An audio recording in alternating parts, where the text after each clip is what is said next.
안녕하세요. 평택 자비원 배군 애기 보살입니다. 반갑습니다. 띠별 6월 운세에 대해서 말씀을 드리고자 합니다. 말씀드리는 것은 음력입니다. 양력으로는 7월 운세예요. 참고하여 주세요. 가장 먼저 쥐띠입니다. 알고 계시겠지만 이제 개묘년 올해 쥐띠는 룰삼재입니다. 삼재는 온갖 구설과 시비, 분란, 여러 가지 어려움들이 번번이 도사리고 있기 때문에 각별히 말과 행동을 조심할 필요가 있겠습니다. 쉬운 예로 단순 시비로 끝날 일이 법정 다툼으로 갈 수 있고, 나는 가만히 있는데도 고래 싸움에 새우 등 터질 일이 있을 수가 있습니다. 특히나 삼재는 여자보다는 남자에게 더욱 주의가 필요합니다. 잔소리는 이쯤 하고 이제 음력 6월 쥐띠 월 운세에 대해서 말씀을 드리겠습니다. 가장 먼저 주의 드릴 것은 건강입니다. 당장에 들어 누워서 오늘 내일 하는 건 아니지만 스스로 본인이 병을 키우고 있는 건 아닌지 돌아볼 필요가 있겠습니다.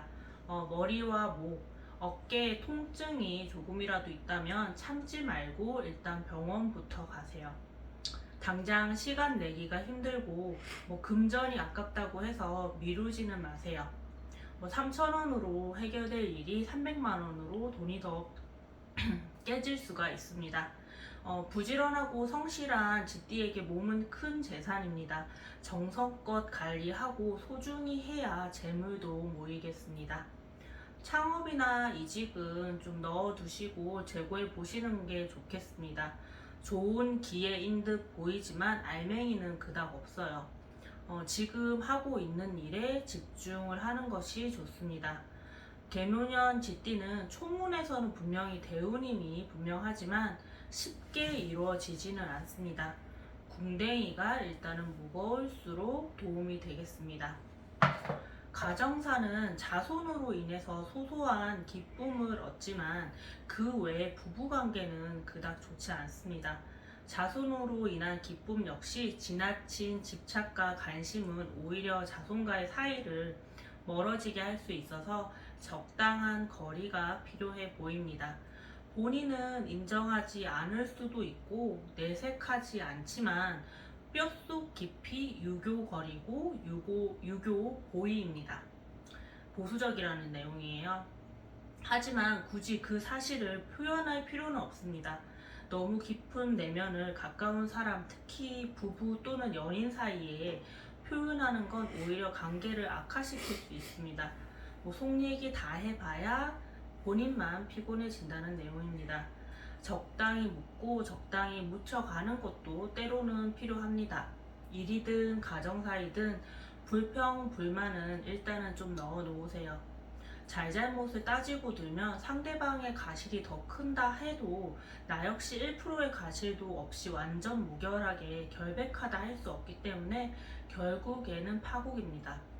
절연하거나 손절할 게 아니라면, 그럴 수 없는 상황이라면 개인적이고 친밀한 관계일수록 특별히 더 주의해서 악착같이 시시비비를 구분 지으려 하지 않는 게 좋습니다.